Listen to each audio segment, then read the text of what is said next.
Well, welcome everybody. We are back yet for another Monday morning, and my smiling colleague Scott Burleson will be leading us to glory this morning. The topic is going to be project scoping.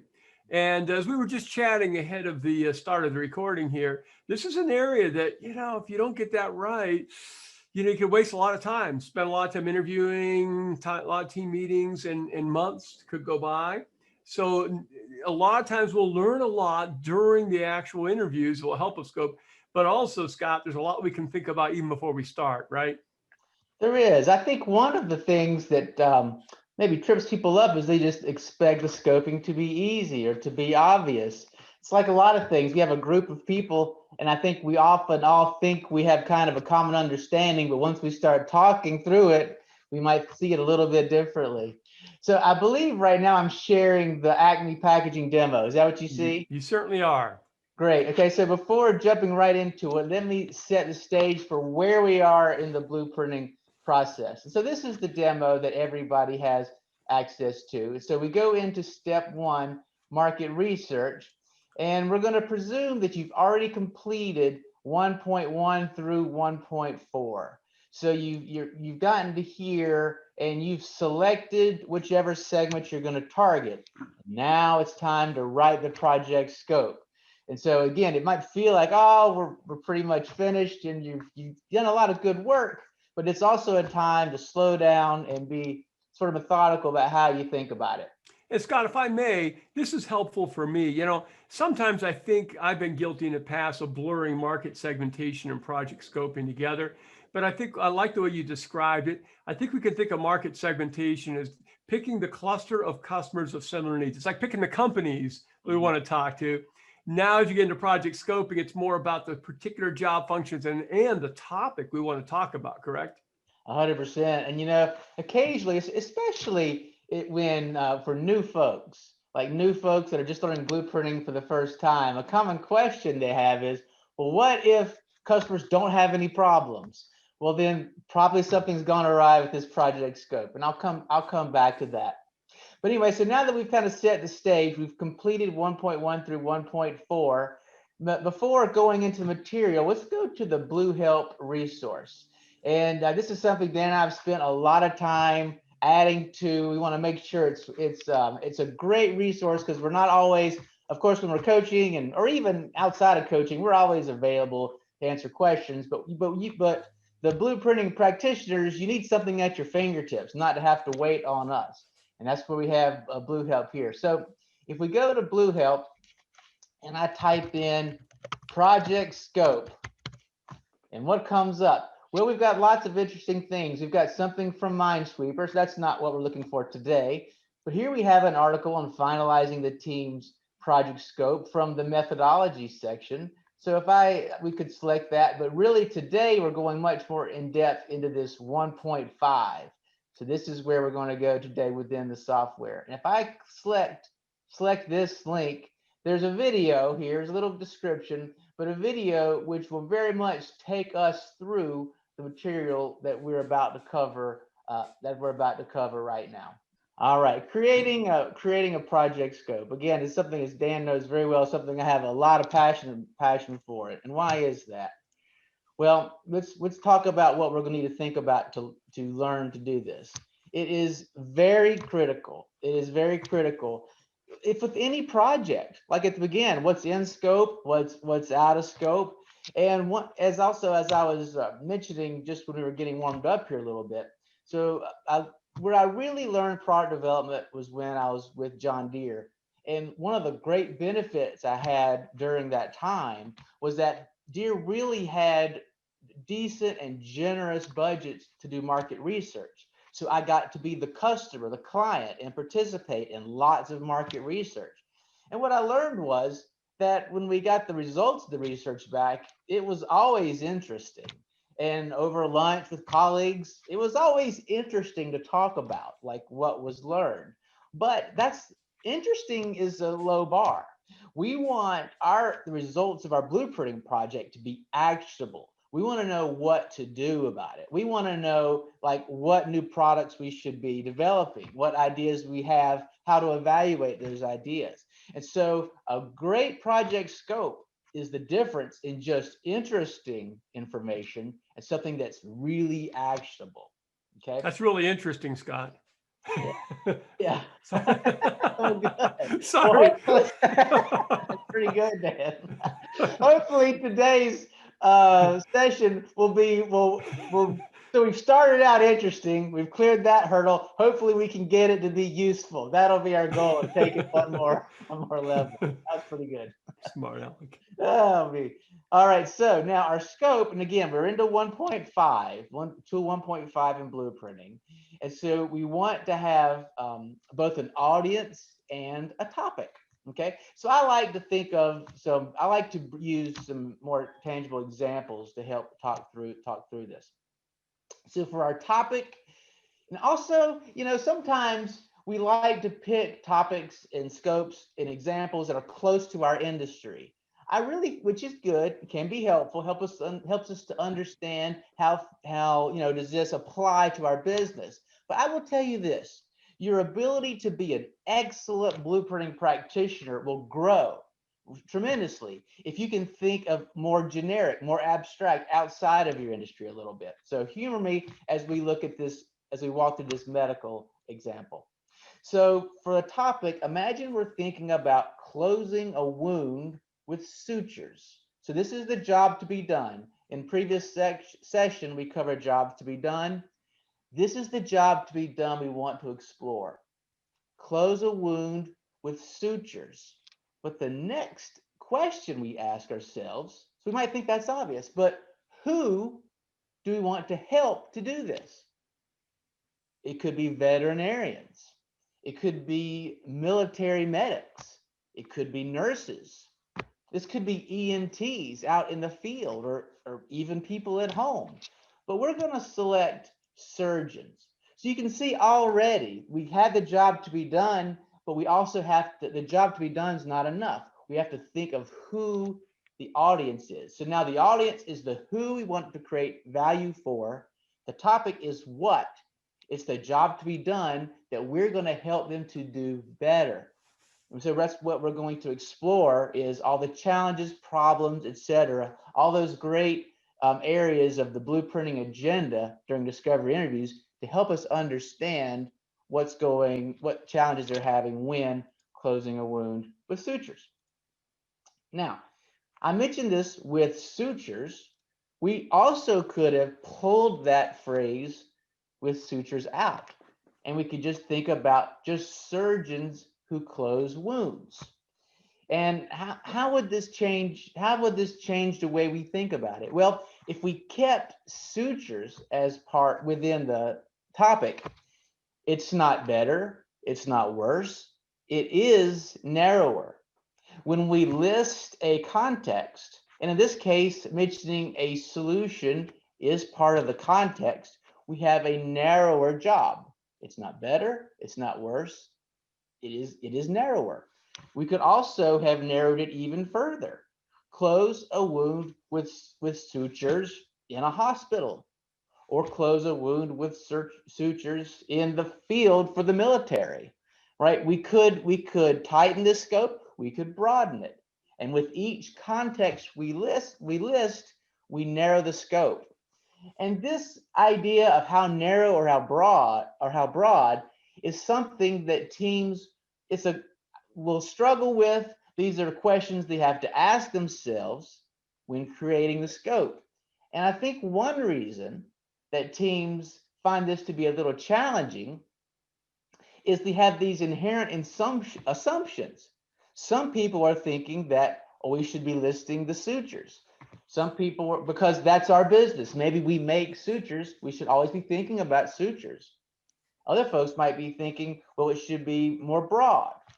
But so part of the confusion is there's this undiscussed area that we're not even aware we need to talk about. But when we establish our scope, we need to clarify these. So when we list sutures, then we're removing some topics, such as the challenges you might have with closing a wound, say with staples or with adhesives or bandages, or maybe even nothing, or duct tape. If you're a backpacker, you might have closed a wound with duct tape at some point. We probably won't study that. But anyway, and Dan, I know here's something we've talked about a lot. Do you have any thoughts on, in general, if we're thinking about this narrow scope or more broad scope, what are some things that we normally think about as how to guide a team if they're struggling with that question? So it's a great question. So I like to think about what's the downside if I'm too narrow, what's the downside if I'm too broad. The downside, if I'm too broad, is I could take up a lot of the interview talking about stuff that's not going to be of interest to me, that my company, it's not part of my company's strategic intent. We don't plan on ever doing this sort of thing. That downside isn't too severe because I can probe more on some sticky notes than other sticky notes. So it's not like if half of the ideas come up outside my area, it's not like half the conversation will be there. I have some control there, but still it is definitely a downside. The downside for making it too narrow is I may miss something really interesting outside that scope that I should have known about. And so, Scott, one thing you and I often counsel teams is when in doubt. And I do mean to say when in doubt, because you may have a very good reason for going very narrow and a very good reason for going broad. But when in doubt, do your first 2 or 3 interviews a little bit broader to see if there's anything out there you don't want to miss, and then tighten it down. So yeah, I think that's great, Dan. And I think, sometimes in our brains, we mix up the qualitative and quantitative. When we get to quantitative, the preference interviews, we need to be very clear on that. tight. With qualitative, just as you say, we give ourselves a little more freedom to explore, but it's also, that means that if we go a little wider intentionally, then I think it's a question we're asking ourselves, right? As we move forward, are we going to narrow it, or are we going to keep it here? It kind of continues that scoping conversation a bit. I find teams often looking to me, is this a good scope or bad scope? And what I often say is none of them are good or bad. Some are wider, some are narrower. And just as Dan says, if you're debating it, it's certainly a good tactic just to begin with the broader one and then look to go narrow as you move forward. Now, this idea of closing a wound with sutures or just closing a wound, you will expect to get some differences with the outcomes if you choose one or the other. And so, but there are some guidelines for the goals of your project also that can help you know, should you go broader or narrower.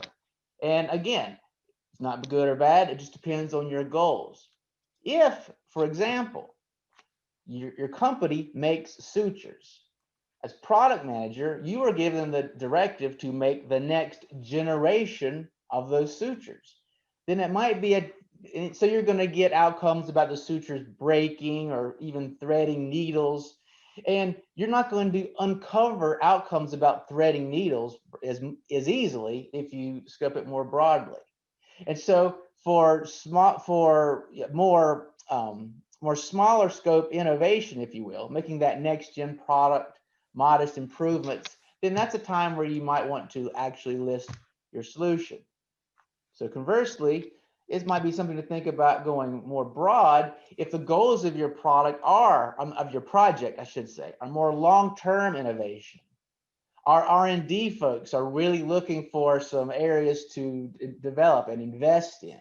If disruptive innovation is a goal, that's all the more reason to not mention the solution. We want to understand what are some of the inherent trade-offs that sutures are forcing us to make, such as scarring or whatever it happens to be. So again, it's not neither as good or bad. So the point I really want to make is it's always a conversation worth having, and it's often a conversation that not only blueprinting practitioners but leaders, it's something that we push past. The only mistake, or the common mistake, is not allowing enough time for this type of conversation. Now, let's imagine that we keep sutures in the mix. Now, an interesting thing is that when we do list part of a solution, such as close a wound with sutures, so we're going to return back to some jobs to be done language. Okay, so closing a wound with sutures is a consumption job for using sutures. And so when we hear with sutures, when we realize there's a solution in there, but we've narrowed it in that way, there should be like a bell ringing that says this is a consumption job for using sutures, and it is. And that's useful because we might explore the other consumption jobs. Again, what all is in scope? Just for example, selecting sutures, purchasing the sutures, storing the sutures, preparing the sutures, closing a wound, which is our scope, or maybe healing a wound. So close a wound, if we think about it, close a wound ends when the wound's closed. But the patient, I'm thinking, might have some other, there's probably some things that can go wrong after that wound has been closed.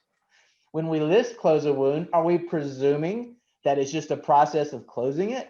Or are we also just kind of in our mind lumping together the healing after? Again, these are explicit conversations we need to have. And when we recognize it's a consumption job, we should just list them all, and then think, or all that we can think of, all the consumption jobs around sutures, and then just challenge ourselves a little bit to where should this job begin and end. And one Now, of the Scott, yeah, go ahead, please. I was just say the thing that's really, I think, very powerful about what you just said is we've got 3 trigger maps. And, sometimes people say, when do I use a trends map? Go back just a minute to that consumption Sure. item. But we got a trends map, we got a benefits map, we got an outcomes map. When should I use which one? Boy, it just seems like if you've got a product wrapped up into your scope, and that means it's a consumption job, that'd be a wonderful time to use the outcomes map, wouldn't it? It Because was you could take them through how do you select it, how do you buy, how do you store, and so forth. So 100%. Well, and it's so interesting, Dan, how all the connections, because we also, of course, we talk about this with the Minesweeper and de-risking projects as well, as you think about what assumptions are. And if there's a theme, I think, Dan, throughout this writing a project scope, it's that we need to make sure we have the conversation so that the team, that we're clear on it, even if we've selected something more broad. So we're allowing ourselves some exploration and some discovery, that we've made that decision consciously. We haven't just kind of stumbled into it by somebody, it was somebody's job to write the scope and they typed it in and we moved forward without it. And then 100% agree. And again, this term job map, it's the same thing as an outcomes map. Outcomes map is a language within blueprinting. Job map means the same thing, and we'll use both of them just because there's material written about job maps. So we want you to know that they're really the same idea. Now, just as Dan suggested, we should, or I don't want to say should, but it's a great idea to at least consider building an outcomes map or jobs map within your project. And even though we often think about this as a trigger tool, it's a great trigger tool. It's when we're studying a consumption job, it's really a good idea to go ahead and build that outcomes map. Why? Because it helps us to clarify where our process begins and where it ends. We began thinking we're studying this close a wound with sutures, but really, are we beginning with the preparation? Where do we begin? Do we begin when they're purchased? Do we begin when they're selected? And when does this job end? Does it end, like if we call it close a wound, then it ends when that wound is closed? Or does it end when the wound is healed? Or does it end when they're removed? Or does it even end something beyond that, like something that went wrong? So building the outcomes map or / jobs map, the great tool to help us clarify where this job begins and where it ends. And by the way, when building one internally, I would always consider this a first draft. When you're building it internally, it's what I would consider a first draft. And when with customers, then I would use some of those customer interviews, especially the first ones, as an opportunity to refine this a little bit. Are there other steps of the things we've left out? I would work with the customers in your first few discovery interviews to kind of challenge the map. I wouldn't take the one if you created internally and have it verified with customers, I'd have a grain of salt with that. Now, from there, really, we're very close at this point. Once we've got this alignment. So are we ready to go start our discovery interviews? Well, there's one little litmus test we need to do first. We need to make sure that our audience we've selected matches this job to be done, this topic we've selected. So surgeons using sutures, that's a match. Surgeons can tell us all the challenges they have when using sutures. What about closing wounds? Is that something, if that was our topic, this was our scope, can surgeons, can they give us challenges with closing wounds? Yes, they can. But what about purchasing the sutures? I highly doubt it. This is if we're trying to understand the challenges with the actual buying process of sutures, and we're asking surgeons, it's probably a mismatch. It's not a great scope. Mismatch of audience and topic.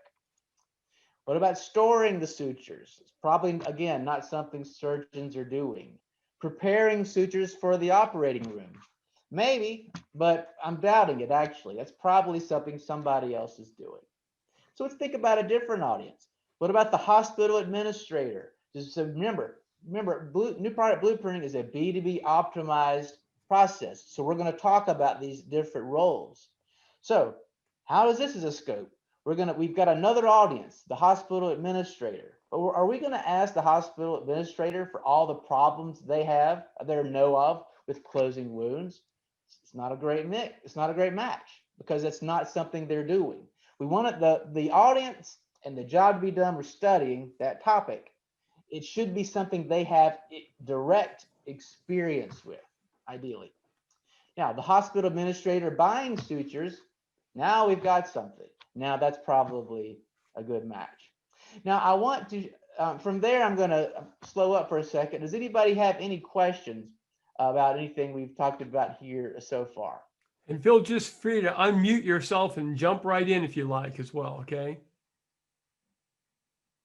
And while they're thinking about that, Scott, the thing that occurs to me is if you have a fairly large consumption chain that starts with buying and storing and goes all the way to the end, it probably means you have to have a pretty multifunctional customer base there, right? You want surgeons and nurses and hospital administrators and so forth. So I think for folks listening in, as you think about your scope, if they're fairly broad, make sure you've got a lot of the job functions that can help with this. 100%. And let me resume sharing. And that's why also, so this is our demo. I believe I'm sharing again, am I? Yeah, you are. Mm-hmm. You can see Blueprinter software. Mm-hmm. Absolutely. So in 1.5, that's why we've given you the ability to add these different audiences and these different topics. And Dan, I'm sure you've noticed this too. Back in the days when we used to, do on-site training a lot, and we would have the teams to work on their scopes.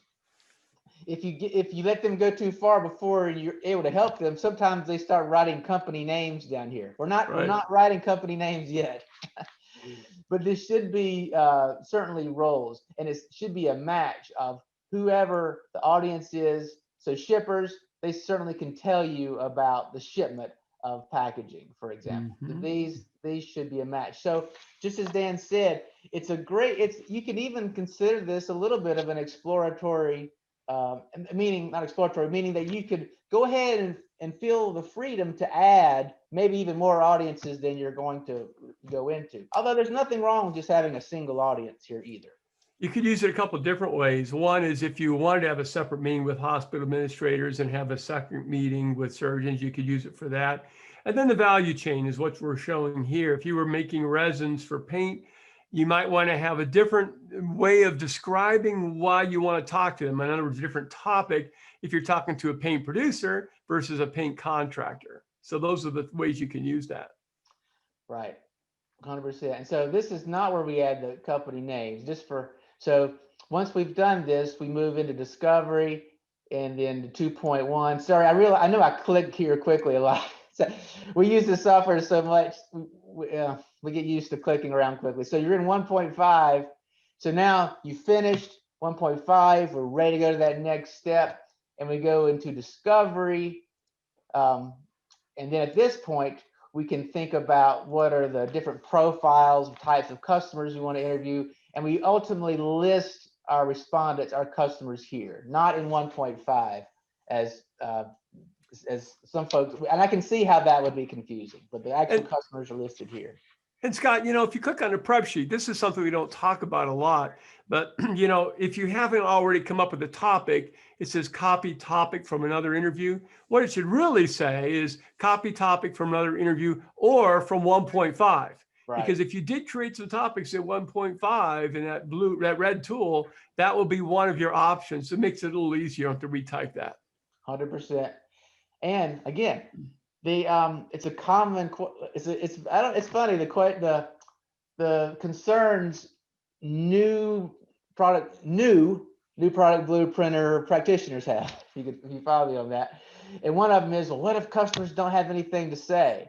Well, if they don't have any problems, you're probably asking hospital administrators their challenges with healing wounds. Or if they don't have any problems, you're asking the surgeon, what problems do you have with purchasing the sutures? The surgeons are like, yeah, I don't have any problems purchasing the sutures because they don't do it. And there's also a tendency for for things that we don't do, that other people do, we tend to assume that's always easy. Now, we do have a question in the scope here. So I'm sorry, we have a question in the chat. I've got scope on the brain. So let me read this. Can you chat about the difference between product scope and project scope?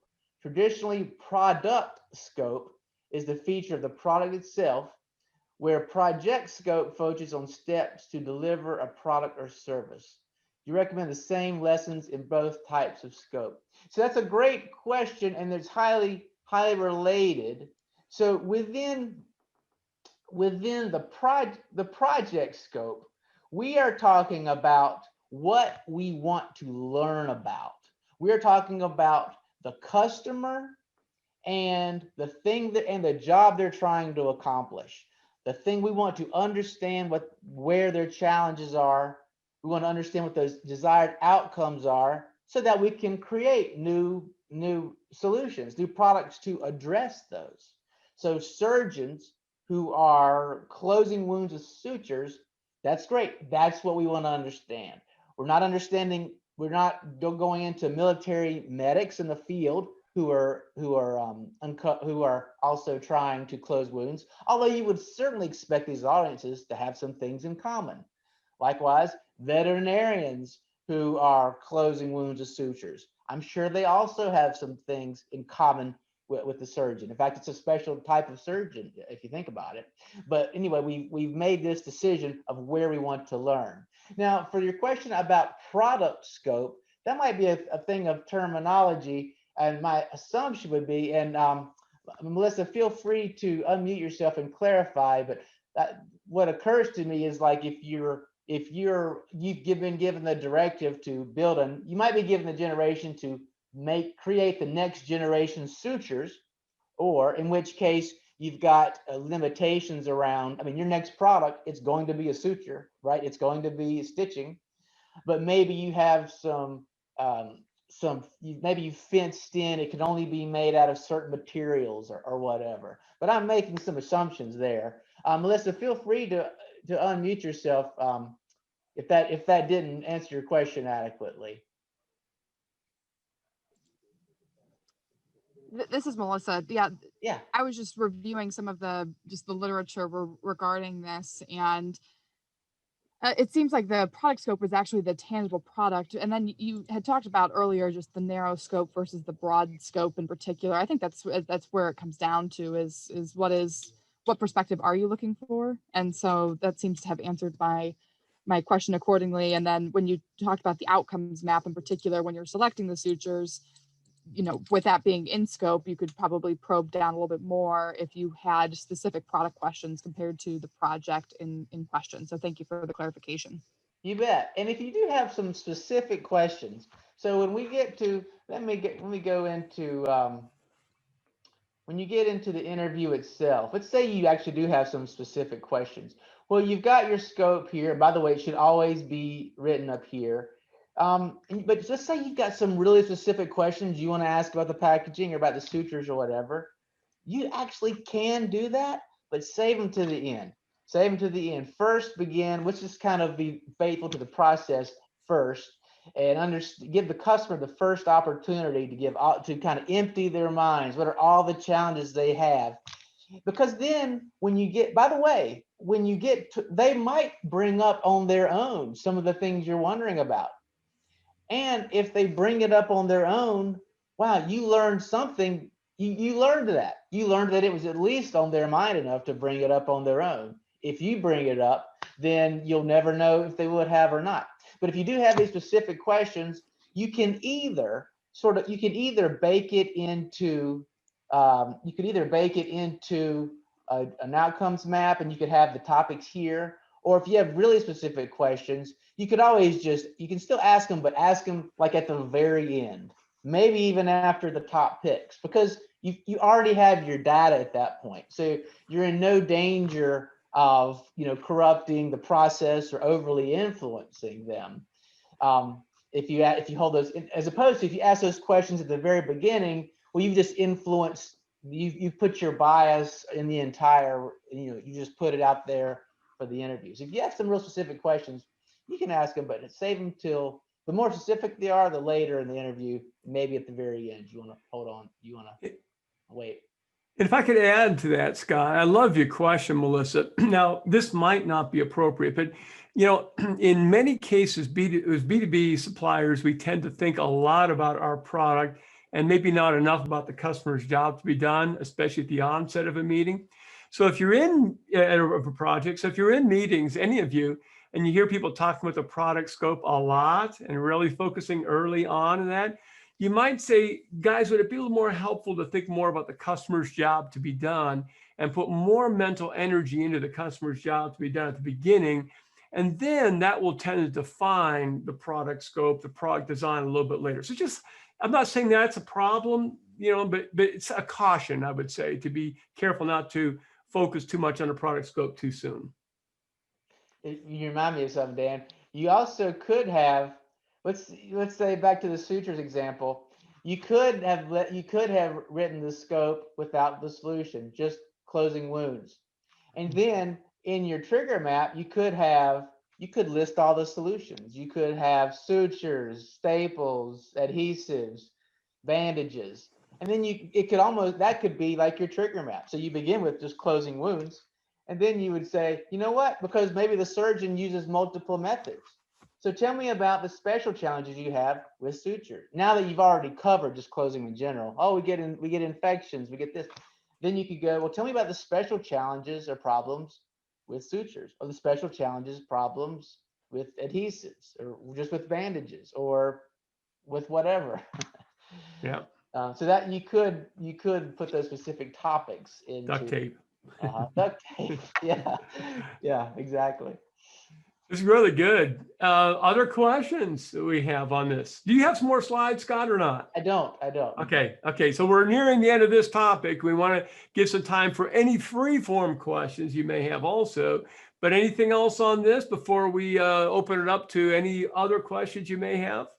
To put, while you're thinking about that, just to put a bow on the scoping, I guess my final words will be, just give your team time enough to have these conversations. Don't rush it. And also be honest about what your directive from leadership is. Is it to build that you've got a suture and you've got to have another suture come out in 8 months from now? That tells you something about the scope of innovation. Or is it, hey, our R&D folks, we really want something to sink our teeth into for some, so be honest about, how much rope you've been given by leadership. And before leaving that, when you do arrive at a scope, I would review it with the leadership and make sure they also understand the trade-offs that your team has made from the breadth or how wide or narrow that particular scope is. And because the most common errors I see are just kind of doing it too quickly, not having these thoughtful conversations. So with that, I'll go back to what Dan said. Any questions about this or any other topic? We're here for you.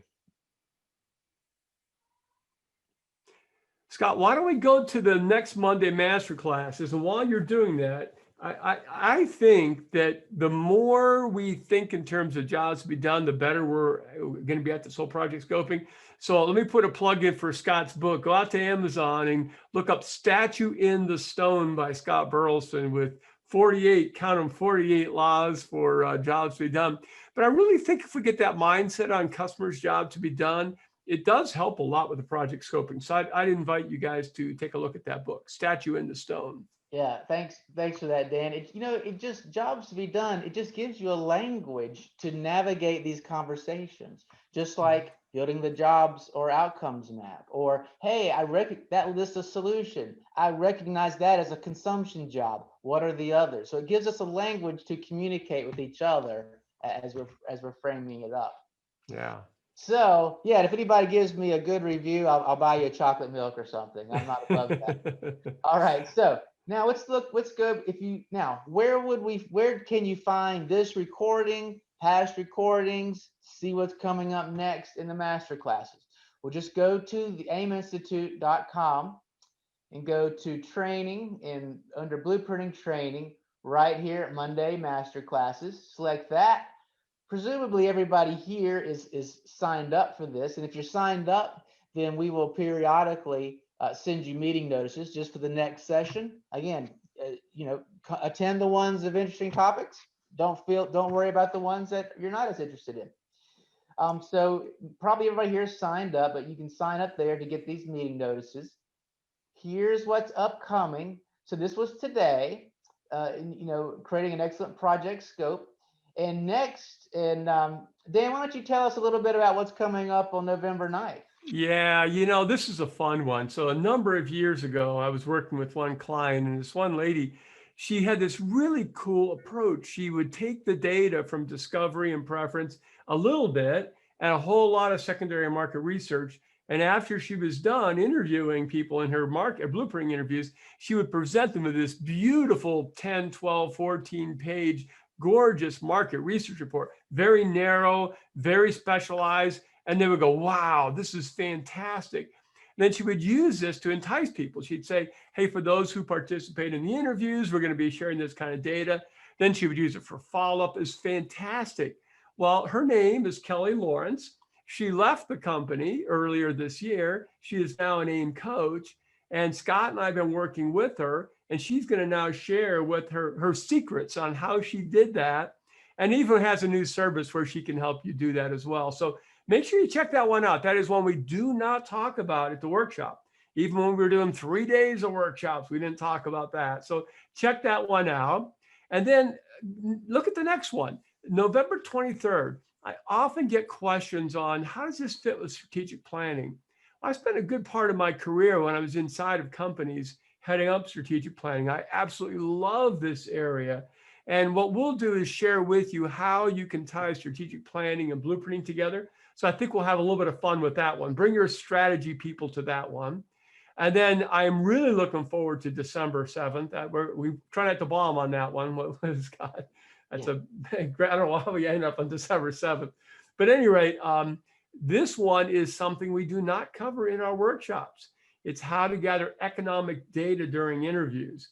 And so we got some brand new probing questions you have not seen before. They're only in the Blue Help session, and we're going to introduce them to you on Monday, December 7th, and also show you how you can use the search function to make that really powerful in the Blueprinter software. So we got some fun things coming up. So tell your friends and family, and we'll look forward to having you and them join us at these next few sessions. Yeah. How about, go ahead, Scott. And if you missed any of the past ones, we have them all here. They're also on YouTube. In fact, these are links to the YouTube recording, so you can see what we've been up to. Wow, Dan, we started these in June, and that's pretty bizarre. That's right. I got one more thing. If you don't mind, Scott, can you go, is the Blueprinting Center open that you could just show them that for a second? It is. It's something. I do have another question in chat to hit as well. Well, go ahead and hit the chat question first. Okay. So we did have, this is a common question. In fact, by virtue of it being a common question, Dan, we might should think of if I should influence our future development.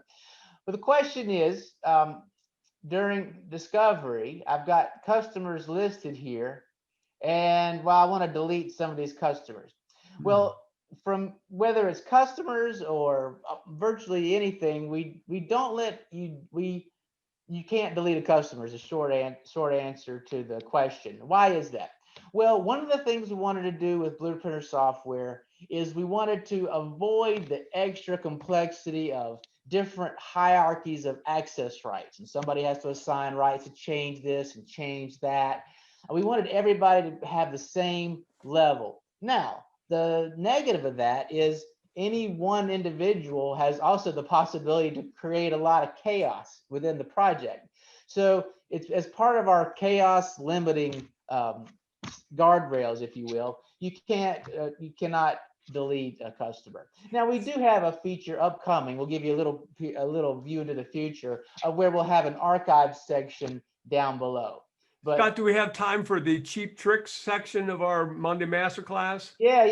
So I've let's got- go, we'll do the cheap Sorry. tricks here. Scott, if you click plus company Mhm, and put in a period, mhm. now click plus company and type archive. Now let's say we don't want to do the Zappos interview up here. Instead of deleting it, go up to the Zappos interview and drag that down below the archive. So that's the cheap trick, and how if it bothers you that we can't delete it for now, just go ahead and create an archive section here. We will be creating an archive section in the software, as Scott says, but there might be a few months before that happens. Yeah. Maybe we should do a cheap trick section for every Monday Masterclass. I don't know. That's not a bad That's great. idea, Ted. Yeah. Thanks, Scott, for answering the question. Appreciate it. Thanks to Dan as well. You bet. Yeah. It's a common Great. question, Mark. Okay, great. I'm sure I'll have lots more. Good company. Thanks. Hey, last thing I've got, Scott, and we'll do a last call. Let's just go over to the Blueprinting Oh, Center itself, just for a moment here. So the one thing I wanted to say is on the Blueprinting Center right now, there's a home page, and it's not a great homepage. Frankly, we're not completely happy with it. So what's going to happen on right now? Are you at the Blueprinting Center? I am. I'm pulling up a generic. Okay. laptop first. Okay. I've paused to share for a moment. That's okay. So basically, that Blueprinting Center is a homepage we're not really happy with. We are going to be creating a new homepage that will probably come around first quarter. Like right now, the homepage, man, it's got gauges and stuff on it, but don't worry about it. So yeah, there we go. But in the first quarter of this next year, there'll be a new page. It'll have a lot of information. It'll show you personally the number of interviews you've done and your progress on projects, and oh my goodness, there's all kinds of stuff, your e-learning progress, everything. Well, there's also going to be something called certification exams. And if you want to, there's 4 exams you can take, and along with a few other requirements like e-learning and going on interviews, you can get your blueprinting certification. Then once you get that, if you really want to get ambitious, there's going to be a blue belt certification, which is more exams, a little more interviewing, this sort of thing. So it's going to be pretty advanced here. Now, why am I bringing that up? Well, because 100% of the exam questions are going to come out of the Blue Help section. So by you coming here, don't feel like, well, I learned something, but that's all it did for me. You're actually preparing yourself for your certification exams by coming to these Monday Masterclasses. Okay, well, thank you all. I hope you have a great Monday, great rest of the week. We'll see you in a couple of weeks, and we'll talk to Kelly about her cool way of getting people to agree to interviews. Thanks, everybody. Thanks, Have a good everybody. day.